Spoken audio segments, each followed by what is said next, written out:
Time for our third speaker. Our next hero let go his 4.5-year online advertising careers to start the Bohri Kitchen. With the power of his mother's sincere cooking skills and his branding and PR skills, the Bohri Kitchen has turned into a mini Bohri food revolution. Soon he took up the full-time mantle of CEO, that is Chief Eating Officer, and identified ways to sell smoked mutton keema samosas at scale and took the Bohri cuisine to the non-Bohris across India. Today he is the CEO and has been featured under Forbes 30 Under 30 list 2017 and has made TBK a two-time Times Food Award winner 2018 and 2019. He is an avid public speaker, having addressed restaurateurs, food and beverages cons, home chefs and students across various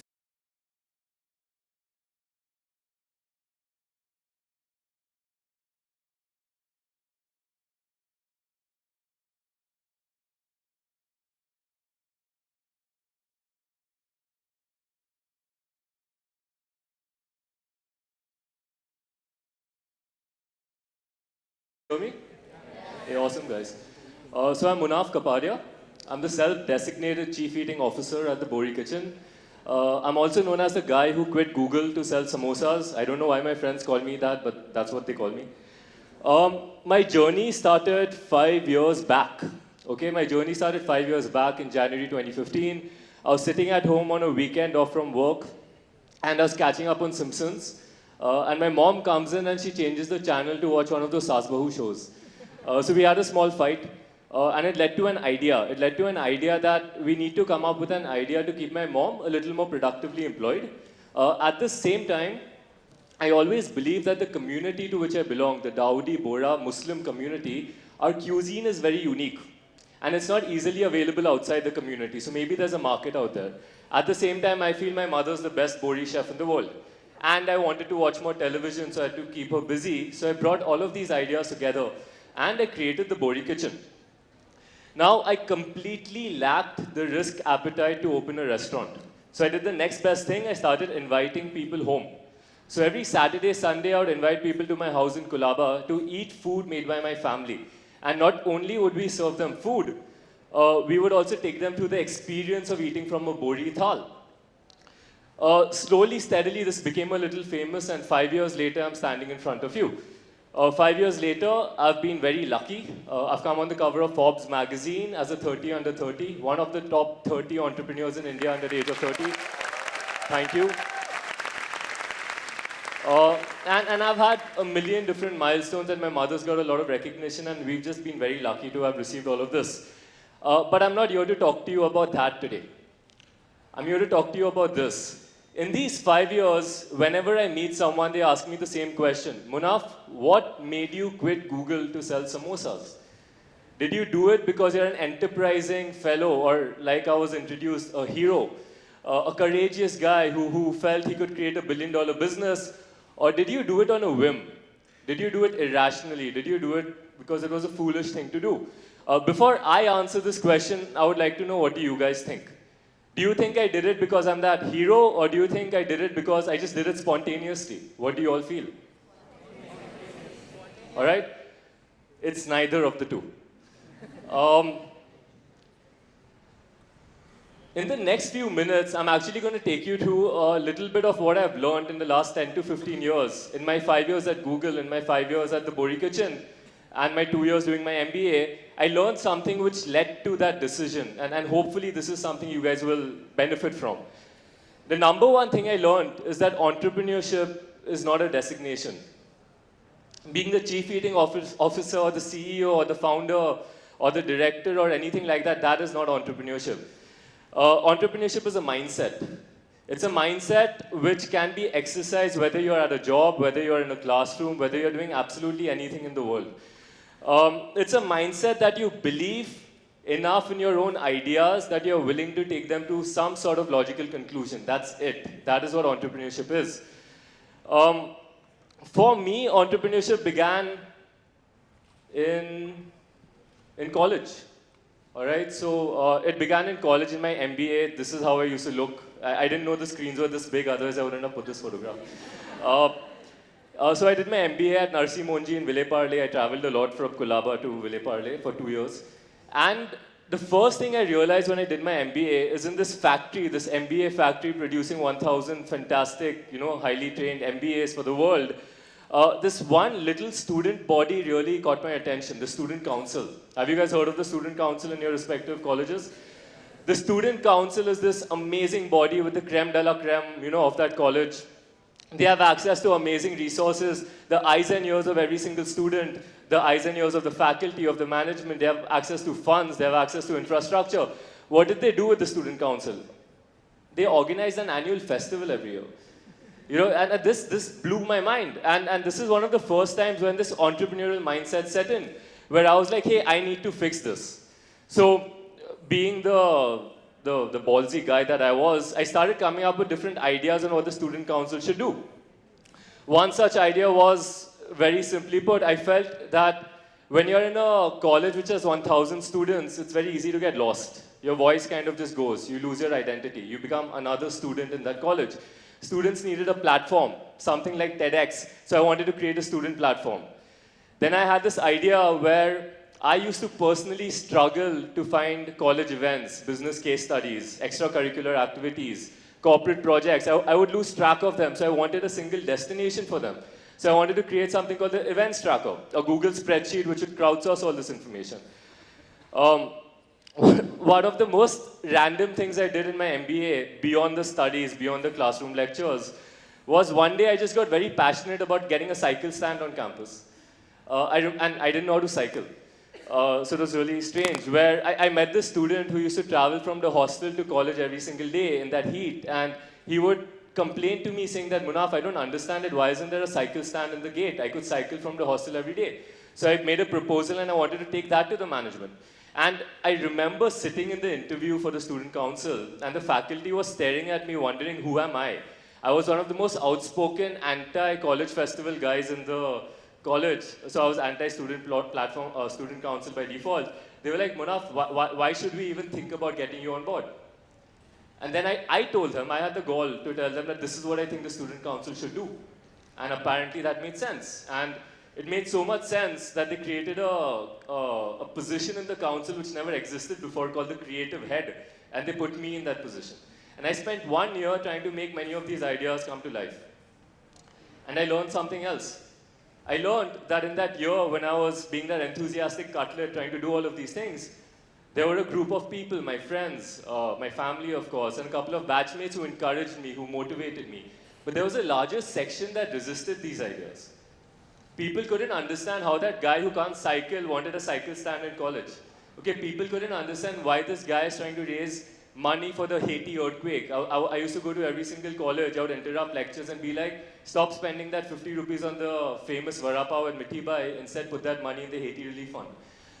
And that's when I realized that when people around you start resisting your ideas, they start resisting your thoughts, it's probably evidence that you've begun that entrepreneurial mindset. So it's a good thing, you should look forward to it.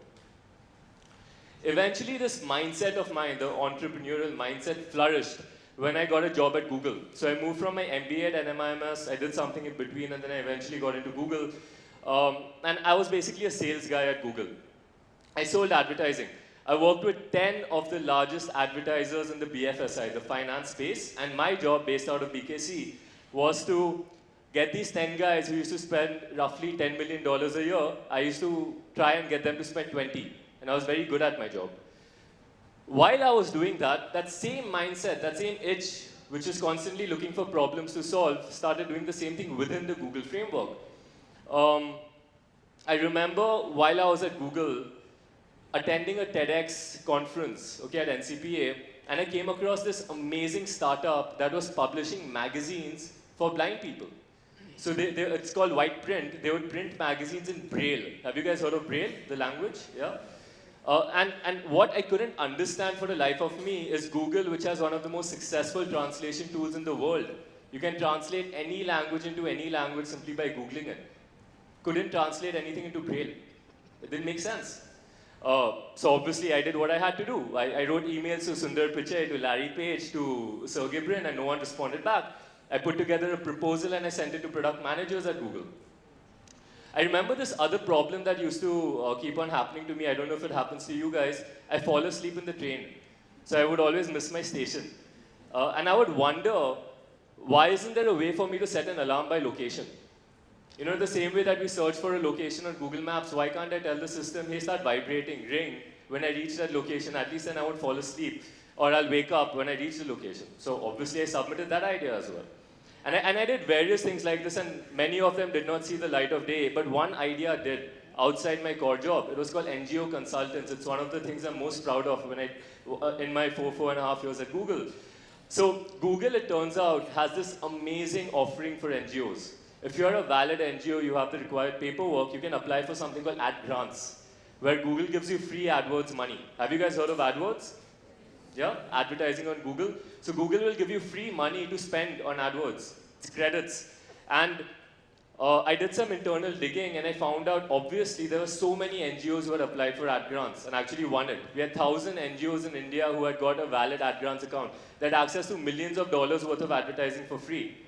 They had barely spent a penny out of it because they simply did not know how to use AdWords. So I started an initiative within the company to volunteer to help these NGOs do these things themselves. And slowly, steadily, this entire mindset of taking up small problems which I was passionate about and pursuing them and trying to find solutions to them gave me the self-esteem to start creating ideas from scratch. I don't know how much time you guys spend in traffic jams. I spend a lot of time. And I realize when I'm inside that vehicle, inside the Uber in a traffic jam, most of my time is spent either staring at my phone or staring at a car bumper. So I was like, I need to make that more exciting for myself. So let's launch a website that sells bumper stickers, right? One day my mother makes amazing things. She makes damn good Bori food, but she also makes really good homemade chocolates. So I was like, I need to sell these chocolates online. So I wanted to launch a website called Cocoa Concoctions. One of my favorite things to do in the world is sail. Okay, that's the only thing that keeps me sane and away from the noise of the city. So I sailed from Gateway of India to Alibag and back. And I couldn't for the life of me understand why don't more people do this? Why isn't everyone in this auditorium trying to become a sailor? So I wanted to launch a website that would propagate sailing called Book My Sail. And then obviously the idea of the Bori Kitchen. And I faced a very interesting conundrum at this stage in my life. I had too many ideas and very little execution. And I became so restless that I took 3 days off from work. And I ran away to Delhi, and I forgot to tell my parents I'm going, so that was a nightmare. I ran away to Delhi to attend a startup conference. And there was this one workshop in that conference where we had a one-on-one with a mentor. And I asked that gentleman, sir, I have these 4 ideas, which idea should I pursue? And I'm half expecting this guy to tell me that, Munaf, do the one which is most profitable, do the one which has the largest potential market share, do the one where you have a competitive advantage. And guess what he said? He said, Munaf, do the one which is easiest. And his logic behind that holds true today. He said that, Munaf, when you're trying to become an entrepreneur, and it's a lot like what Farad said or what Anandi said, when you're trying to become an entrepreneur, it's very difficult to become that guy who's going to be a billionaire. It's not impossible, but it's difficult. What's more important is you move ahead. So take an idea, take the easiest one, take the one with the lowest barrier to entry and just take it up. So I took my bumper sticker website. Within 3 months, I had launched a website called stickitandgo.com. I learned how to make an e-commerce site on Shopify, fully functional. I had 100 plus designers, 250 plus designs, very exciting. I learned how to do packaging. I went to vendors and fought. I spent 3 weeks out there finding the right packaging vendors, the right printers. I sold all of 50 stickers. Okay, complete fail as a business, tremendously successful in terms of boosting my self-esteem and making me feel like I could do something. And that is what eventually led to the Bori Kitchen. I did the Bori Kitchen in 2015 while I was at Google. End of 2015, my super boss has a conversation with me. He calls me into the meeting room and I'm frightened. And he's like, Munaf, I've heard about the Bori Kitchen, how's it going? And I was scared. I was afraid that he's going to tell me to shut it down, that there's a conflict of interest out here. You can't sell advertising and sell samosas on the side. But surprisingly, he said, Munaf, you're doing a fantastic job. I wanted to acknowledge you for it. And I just wanted to ask you, why don't you do it full time? And my response to that was, who quits Google to sell samosas? And he told me one thing, which is what I'm going to end this presentation with. And if there's one thing you take away from these 14 minutes, it's this. He said that, Munaf, stop looking at life from a one-year lens. All right? Stop looking at it from the point of view of You're going to quit Google today. You will become the full-time CEO or whatever you want to call yourself at the Bori Kitchen. And worst case scenario, it will fail after 1 year. And you will have to apply for a job again.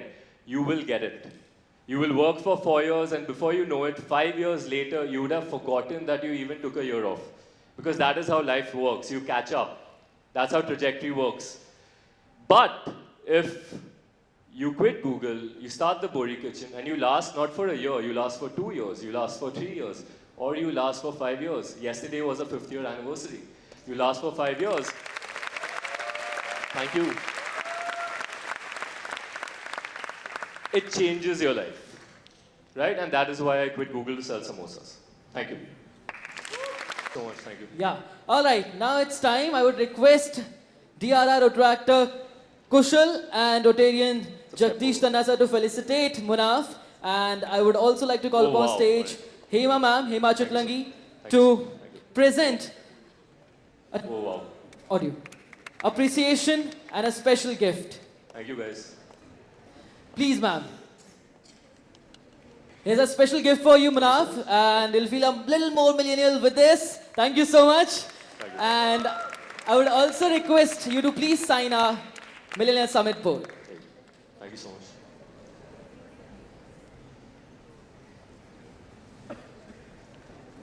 Wow. Anyone? His story of working in a renowned company, Google, to now selling samosas at the Bori Kitchen has inspired many. He's a true risk taker and inspired us to take risk in life. Absolutely. Road Ride District 3141 is proud to have you here, Munaf.